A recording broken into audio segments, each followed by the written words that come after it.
Masechet Psachim résumé du Daf Samech Dalet. La Gemara ramène une machloket Tanaïm à propos de quelqu'un qui a fait un korban le 14 Nissan ou pendant Chalamoued alors qu'il avait du chametz. Quand est-ce qu'il est chayav? Selon Rabbi Shimon, il est chayav le 14 Nissan uniquement sur le korban Pesach. Chalamoued, il est chayav pour n'importe quel autre korban s'il avait du chametz chez lui à la maison. Avec ça, la Gemara résout une certaine contradiction dans les braïtot et encore ajoute la Gemara, selon Rabbi Shimon, nous avons une machloket. Est-ce qu'on est chayav uniquement sur la shrita ou les avodot habituels, ou même celui qui brûle les graisses, les organes, les graisses, ou bien les membres du korban, s'il avait du chametz, est-ce qu'il est chayav? Est-ce que c'est comparé à la shrita, oui ou non? Et là-dessus, on a une machloket entre deux braïtot. Selon Rabbi Yehuda, on est chayav même sur le korban tamid. Rabbi Yehuda l'apprend du mot zivri. Mon korban, c'est le korban qui n'est réservé qu'à Hashem. Il n'est pas consommé par les Kohanim ni par les propriétaires. Ça fait allusion au korban tamid qui est réservé régulier, sur lequel on est chayav s'il a du chametz. Donc le tamid du 14 Nissan après-midi. Selon Rabbi Shimon, comme on a vu, on est chayav sur le korban Pesach le 14 Nissan et sur les autres korbanot Chol HaMoed. Il apprend du fait que c'est écrit dans la Torah deux fois le mot zivri, à propos de l'interdiction de posséder du chametz, d'avoir du chametz alors qu'il est en train de faire un korban. Et puisque c'est écrit deux fois zivri, alors que la Torah aurait pu, en fait de là on apprend que c'est comme si c'est écrit Zevar Zvachai. On prend le yud d'un zivri, on le met sur le deuxième, ça fait Zevar au singulier, Zvachai au pluriel, pour nous dire que le 14 Nissan au singulier sur un seul korban il est chayav, et au pluriel, tous les korbanot, il s'agit de Chol HaMoed. Pendant Chol HaMoed, s'il a fait le korban Pesach Lishmo, en son nom, il est pas tour parce qu'il est pas soul. S'il a fait Shelo Lishmo, il a fait ce Pesach pour Shlamim, il est chayav. Parce que ça devient un korban Shlamim Kacher. Or, il a du chametz, il est donc chayav sur le fait qu'il ait fait un korban alors qu'il a du chametz. En dehors du problème qu'il a du chametz chez lui. Et la Gemara elle étudie de là que s'il a fait le korban sans rien dire, le korban est pas soul. Et donc, il est pas tour s'il a du chametz. Il est pas tour d'avoir eu du chametz, d'avoir fait un korban alors qu'il a du chametz.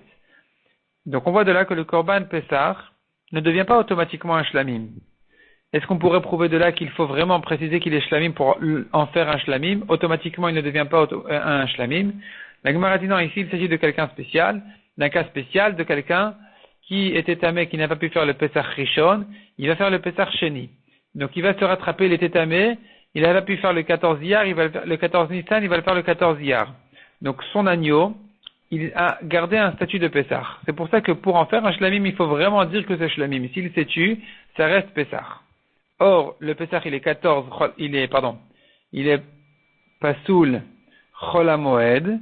Donc, s'il a du chametz chez lui à ce moment-là, il sera patour. Mishnah suivante, et là, on va rentrer dans toute l'histoire de la manière comment on faisait le korban Pesach.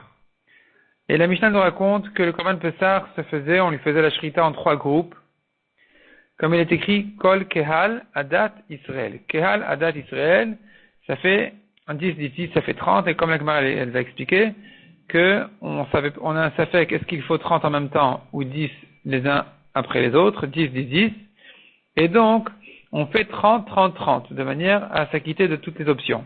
D'ailleurs, la Gemara elle précise que si on a fait 30, et qu'il y en a 10 qui sont sortis, on en a rentré 10 à la place, et encore une fois 10 qui sont sortis et 10 qui sont rentrés à la place, avec ça aussi, on aura accompli toutes les options, c'est bon aussi. Le premier groupe rentre, et les portails de la Zara se ferment. Machloka dans la Gemara, s'ils se ferment miraculeusement tout seuls, ou bien qu'on les ferme.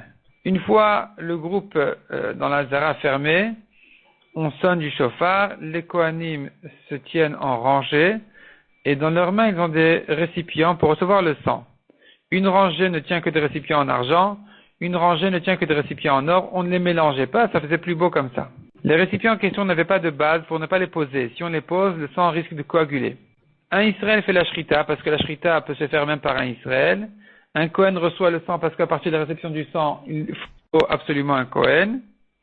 Le Kohen donne à son ami et son ami à son ami, parce qu'ils sont en rangée, en longue rangée depuis la shrita jusqu'au Mizbeach. Ils se font passer le sang de main en main, jusqu'à ce qu'ils arrivent au Mizbeach. Et on n'a pas de preuve d'ici qu'on n'a pas besoin de faire un pas en avant vers le Mizbeach pour amener le sang.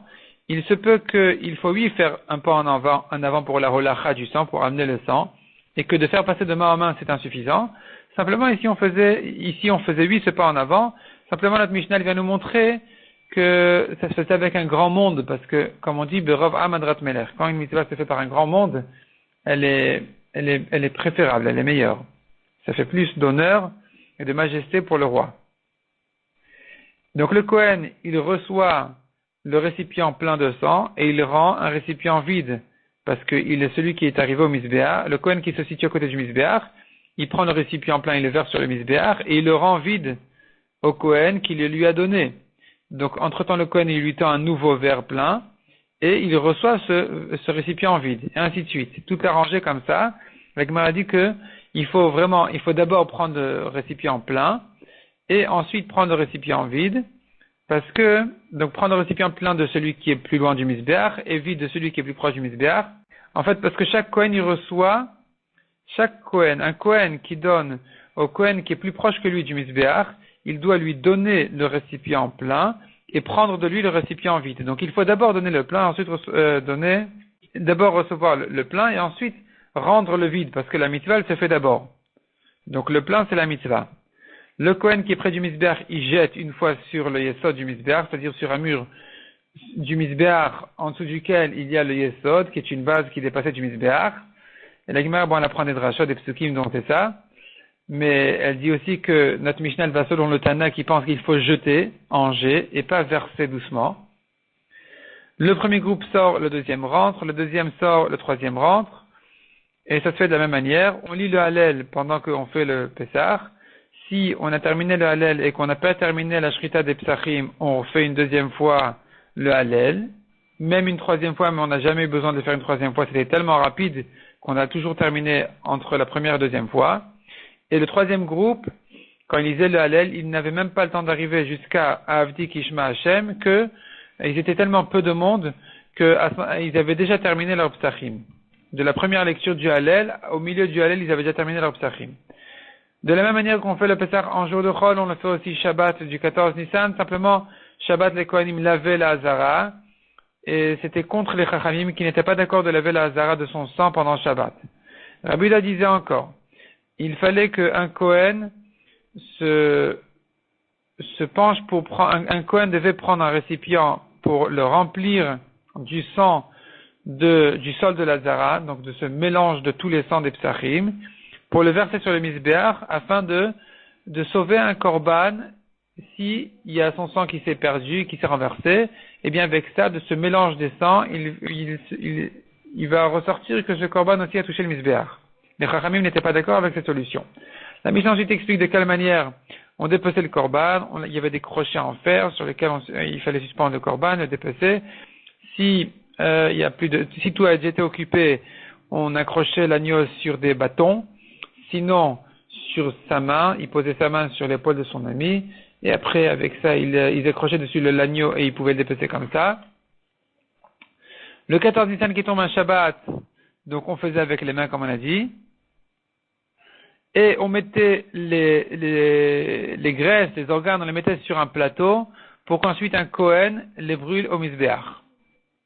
Pendant Shabbat, on ne pouvait pas ramener les agneaux jusqu'à la maison pour les griller. Il fallait rester, parce qu'on ne pouvait pas le porter aussi au Reshut Harabim. Et donc il restait dans le Harabait. Le premier groupe, il sortait jusqu'au Harabait. Le deuxième groupe, il sortait un peu moins loin. Le troisième groupe restait dans la Hazara. Et avec ça, ils attendaient jusqu'à la nuit. À la nuit, ils sortaient pour s'occuper de leur agneau, pour le préparer, le griller, pour le manger au soir de Pessah.